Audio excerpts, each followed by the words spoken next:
There are movers and there are shakers, and there are those that like to take all the credit and those that shy away from any credit at all. Life gives us many choices to choose from, how we approach things and how we handle the many twists and turns in the road.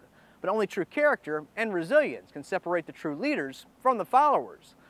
Well, one such leader has done just that throughout his life and over the course of his very impressive 22 years as a public servant. Mayor Joe Frank has moved this city like no one else, thanks to his tireless work ethic and incredible vision.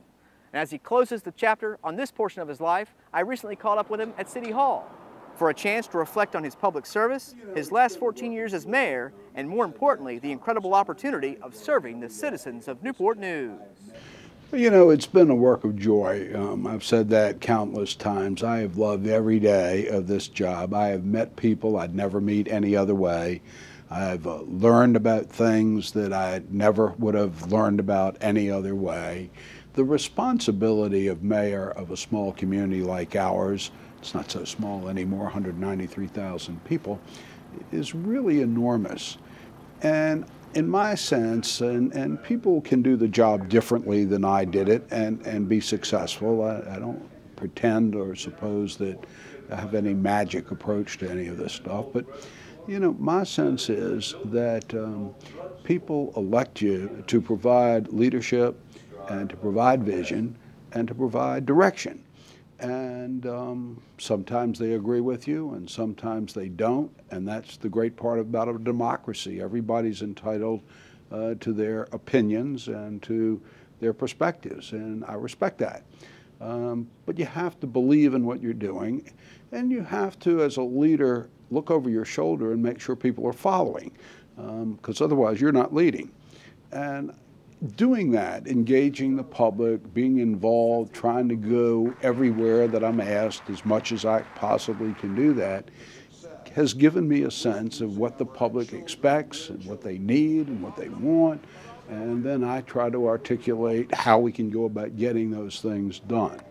And this has absolutely not been, in my mind, about me. I have never aspired to public office. In fact, when I was first approached about running, I told the people that came that my mother didn't raise any dumb children, and I had no intention of doing this. And I've sort of been of that view ever since. I say to my wife every now and then that if people want to be good to me, they'll vote for me, and if they want to be very good to me, they won't.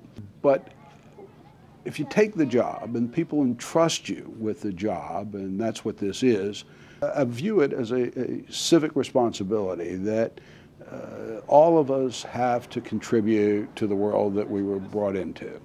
And I think all of us have an obligation to the extent of their ability and their skill and their training and their education to make a contribution in some way or another. I've been privileged to be able to do it as a mayor. And so what you do is try to identify those components that have to come together to make the whole work, to build the kind of community that I frequently describe, and others have taken up the message, where people want to live, learn, work, and raise a family. It's a combination of all of those things that make what we call a city.